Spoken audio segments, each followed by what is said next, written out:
Good morning, Warriors. Good morning, Mr. Walker. Welcome back. It's great to see everyone.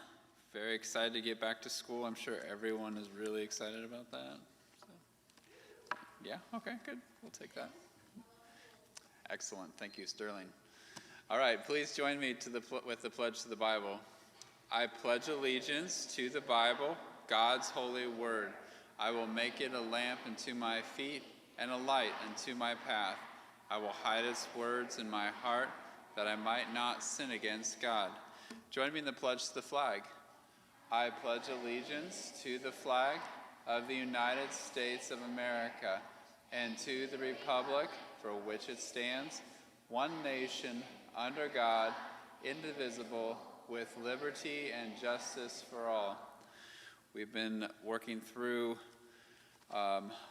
things that make school a better place. The very first thing that makes school a better place is our school rules. And as we come back from break, this will be a good reminder of why we have the rules and the importance of them. Our first rule is obey. Fear God. And keep His commandments. Honor others. Above yourself. Do your work. As unto the Lord. Do everything. Without complaining or grumbling. Good. Well, today we have a special presentation by our third graders. It is Columbus Day, and they've been studying the life of Columbus, and we get a chance to hear about him and his sailors and the journey that they took.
Christopher Columbus was an Italian navigator born in 1451.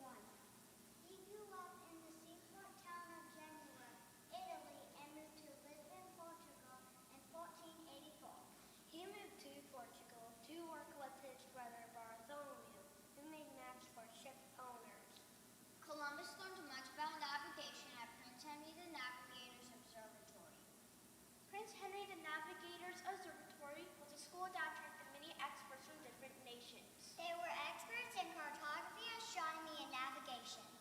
Christopher Columbus had a God-given love of the sea, and that took him out on the ocean many times. He believed that he was being called by God to take the gospel across the ocean to convert the people in the Indies to the Christian faith. Christopher Columbus's plans were funded by Queen Isabella of Spain, and he sailed in 1492 with 88 men. Three ships, Niña in Santa Maria were used for the voyage? The smallest was the Nina, and the fastest was the Pinta. They were caravels. The largest and slowest was the Santa Maria. The largest and slowest was the Santa Maria, on which Columbus decided to sail. The Santa Maria was a now a cargo ship. It ended off the coast of Florida in the Bahamas on October 12, 1492. Columbus intended to sail to the Indies. Columbus intended to sail to the Indies, to what is now called Japan. He returned to Spain with natives he called Indians. A total of 4 voyages was made by Columbus to what he called the West Indies. Columbus died thinking that he had reached the Indies, but Columbus had underestimated the size of the earth. Columbus had really discovered 2 unknown continents, and this was the providence of God. God had a wonderful plan for this new discovery.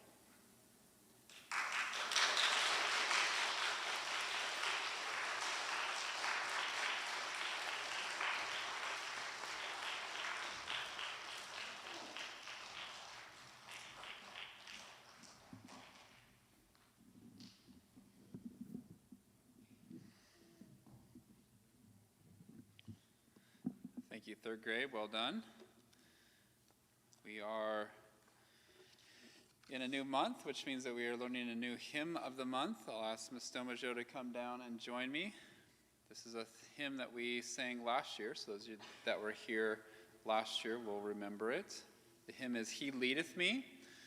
Let's go through the chorus. We'll have some hand motions that go with He Leadeth Me. So this is the chorus.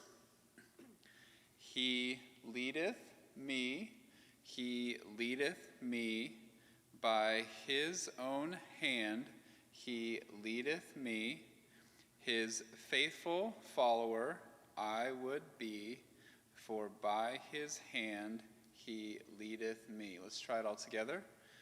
He leadeth me,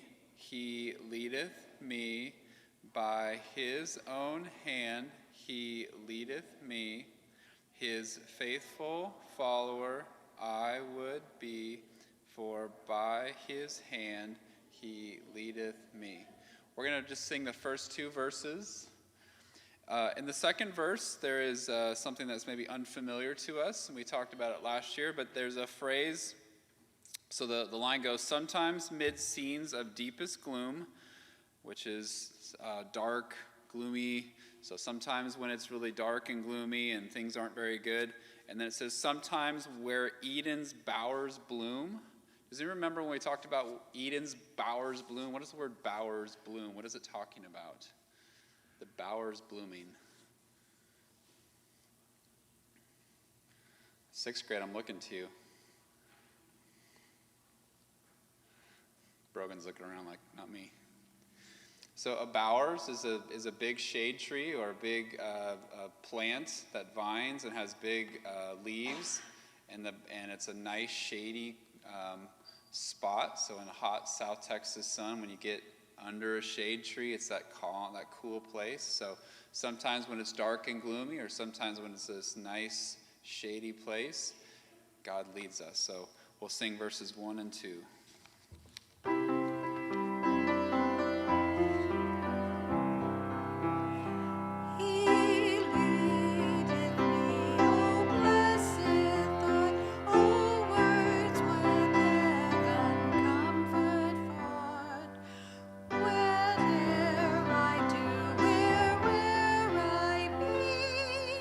Still 'tis God's hand that leadeth me.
as we get back into school, remembering that God is leading us, we also remember that God is good. All the time. God is good. The Lord be with you.